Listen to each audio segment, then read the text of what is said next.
ബി.ജെ.പിയിലേക്കില്ലെന്ന് Pathanamthitta CPM ജില്ലാ committee അംഗം A Padmakumar. SDPIയിൽ ചേർന്നാലും ബി.ജെ.പിയിൽ ചേരില്ല. BJP ജില്ലാ പ്രസിഡന്റും മറ്റൊരാളും താനില്ലാത്ത സമയത്ത് വീട്ടിൽ വന്നു. അനുവാദം വാങ്ങാതെയാണ് വീട്ടിലെത്തിയത്. ഇവർ മുറിയുടെ ചിത്രം പകർത്തിയ ശേഷം തിരികെ പോയി. താൻ ഒരിക്കലും ബി.ജെ.പിയിലേക്ക് ഇല്ലെന്ന് ജില്ലാ പ്രസിഡന്റ് VA സൂരജിനെ പരസ്യമായി അറിയിക്കുന്നുവെന്നും അദ്ദേഹം മാധ്യമപ്രവർത്തകരോട് നടത്തിയ പ്രതികരണത്തിൽ വ്യക്തമാക്കിയിട്ടുണ്ട്. ബി.ജെ.പി സംസ്ഥാന നേതൃത്വത്തിന്റെ നിർദ്ദേശപ്രകാരമാണ് ബി.ജെ.പി നേതാക്കൾ പത്മകുമാറിന്റെ ആറന്മുളയിലെ വീട്ടിലേക്ക് എത്തിയത്. ബി.ജെ.പി പത്തനംതിട്ട ജില്ലാ president VA Sooraj, general secretary Pradeep Ayiroor എന്നിവരാണ് പത്മകുമാറിന്റെ വീട്ടിലേക്ക് എത്തിയത്. വൈകിട്ട് 7 മണിയോടെയാണ് നേതാക്കൾ ആറന്മുളയിലെ വീട്ടിലെത്തിയത്. 15 മിനിറ്റിന് ശേഷം ഇവിടെ നിന്ന് മടങ്ങി. എന്നാൽ പ്രതികരണത്തിന് ബി.ജെ.പി നേതാക്കൾ തയ്യാറായിട്ടില്ല. താൻ ആരുമായും കൂടിക്കാഴ്ച നടത്തിയിട്ടില്ലെന്നാണ് പത്മകുമാർ പറയുന്നത്. SDPIയിൽ ചേർന്നാലും ബി.ജെ.പിയിൽ ചേരില്ലെന്നും അദ്ദേഹം വ്യക്തമാക്കിയിട്ടുണ്ട്. ചൊവ്വാഴ്ച വൈകുന്നേരമാണ് ബി.ജെ.പി പത്തനംതിട്ട ജില്ലാ പ്രസിഡന്റും ജോയിന്റ് സെക്രട്ടറിയും ആറന്മുളയിലെ വീട്ടിലേക്ക് എത്തിയത്. സംസ്ഥാന സമിതിയിൽ ഇടം നേടാനാവാത്തതിലും ആരോഗ്യമന്ത്രി കൂടിയായ വീണ ജോർജിനെ സംസ്ഥാന സമിതിയിൽ പ്രത്യേക ക്ഷണിതാവാക്കിയതിലുമുള്ള അസംതൃപ്തി പരസ്യമായി പ്രകടിപ്പിച്ചതിന് പിന്നാലെയാണ് ബി.ജെ.പി നേതാക്കളുടെ സന്ദർശനം.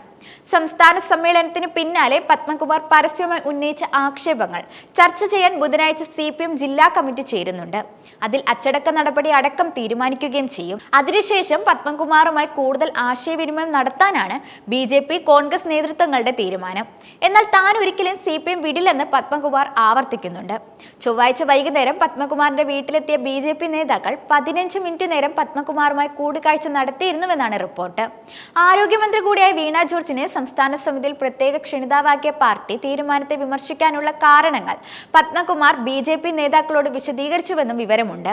ബി.ജെ.പിയിൽ എത്തിയാൽ സ്വീകരിക്കാൻ തയ്യാറാണെന്ന സംസ്ഥാന നേതൃത്വത്തിന്റെ അഭിപ്രായം അറിയിച്ചുവെന്നാണ് ബി.ജെ.പി വൃത്തങ്ങൾ അനൌദ്യോഗികമായി അറിയിക്കുന്നത്.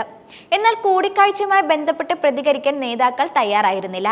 പത്മകുമാർ വന്നാൽ സ്വീകരിക്കുമെന്ന് ബി.ജെ.പി പത്തനംതിട്ട ജില്ലാ നേതൃത്വം ഇന്നലെ തന്നെ വ്യക്തമാക്കിയിരുന്നു.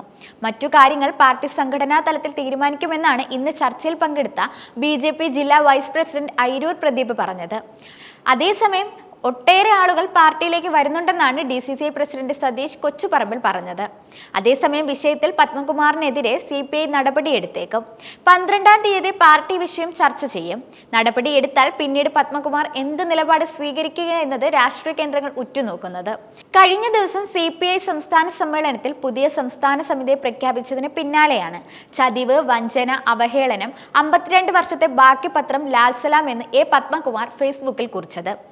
സംസ്ഥാന സമിതിയിൽ ഇടം ലഭിക്കാത്തതും വീണ ജോർജിനെ സംസ്ഥാന സമിതിയിൽ പ്രത്യേക ക്ഷണിതാവാക്കിയതുമാണ് അദ്ദേഹത്തെ ചൊടിപ്പിച്ചത്. ഇതിനു പിന്നാലെ ഞായറാഴ്ച രാത്രി 11 മണിയോടെ അദ്ദേഹം കൊല്ലത്തെ സംസ്ഥാന സമ്മേളന വേദിയിൽ നിന്ന് ആറന്മുളയിലെ വീട്ടിലേക്ക് എത്തിയിരുന്നു. തുടർന്ന് തിങ്കളാഴ്ച രാവിലെ പതിവ് പോലെ ആറന്മുളയിലെ ഷട്ടിൽ കോർട്ടിൽ ബാഡ്മിന്റൺ കളിക്കാൻ എത്തിയപ്പോഴാണ് തന്റെ നിലപാട് ആവർത്തിച്ചത്. പത്തനംതിട്ടയിൽ നിന്ന് KP ഉദയഭാനും രാജു എബ്രാഹും സംസ്ഥാന സമിതിയിൽ വരുന്നുണ്ട്. നമുക്കാർക്കും അതിൽ തർക്കമില്ല. പക്ഷെ ഇന്നുവരെ സംഘടനാ രംഗത്ത് ഒരു കാര്യവും ചെയ്യാത്തയാളാണ് വീണ ജോർജ്. അവരെ ഇവിടെ സ്ഥാനാർത്ഥിയാക്കാൻ നമ്മൾ പോയി കണ്ടുപിടിച്ച് കൊണ്ടുവന്നയാളാണ്. അങ്ങനെ ഒരാൾ 2 തവണ MLA ആകുന്നു, പെട്ടെന്ന് മന്ത്രിയാകുന്നു. അവർ കഴിവുള്ള സ്ത്രീയാണ്. പക്ഷെ അവരെ പോലെ ഒരാളിനെ പാർലമെന്ററി രംഗത്തെ പ്രവർത്തനം മാത്രം നോക്കി CPMലെ ഉന്നത ഘടകത്തിൽ വെക്കുമ്പോൾ സ്വാഭാവികമായും ഒട്ടേറെ പേർക്ക് വ്യത്യസ്ത അഭിപ്രായമുണ്ട്. അത് തുറന്നു പറയാൻ ഒരാളെങ്കിലും വേണമല്ലോ. അതുകൊണ്ട് ഞാൻ തുറന്നു പറഞ്ഞെന്നേ ഉള്ളൂ, വേറെ ഒന്നുമില്ല എന്നും പത്മകുമാർ തന്റെ നിലപാട് ആവർത്തിച്ചുകൊണ്ട് പറഞ്ഞിരുന്നു. പത്മകുമാർ ഒരു കാരണവശാലും മറുകണ്ഠം ചാടില്ലെന്ന് മുതിർന്ന CPM നേതാവ് AK ബാലൻ പറഞ്ഞു. ഉറപ്പിച്ച് ഞാൻ പറയുന്നു, അദ്ദേഹം ഒരു രൂപത്തിലും മറുകണ്ഠം ചാടില്ല. ഞാൻ ഇന്ന് രാവിലെ അദ്ദേഹവുമായി സംസാരിച്ചിരുന്നു. ചാനൽ ചർച്ചയിൽ ഇതേക്കുറിച്ചുള്ള ചോദ്യത്തിന് മറുപടിയായി AK ബാലൻ പറഞ്ഞത് ഇത്തരത്തിലാണ്.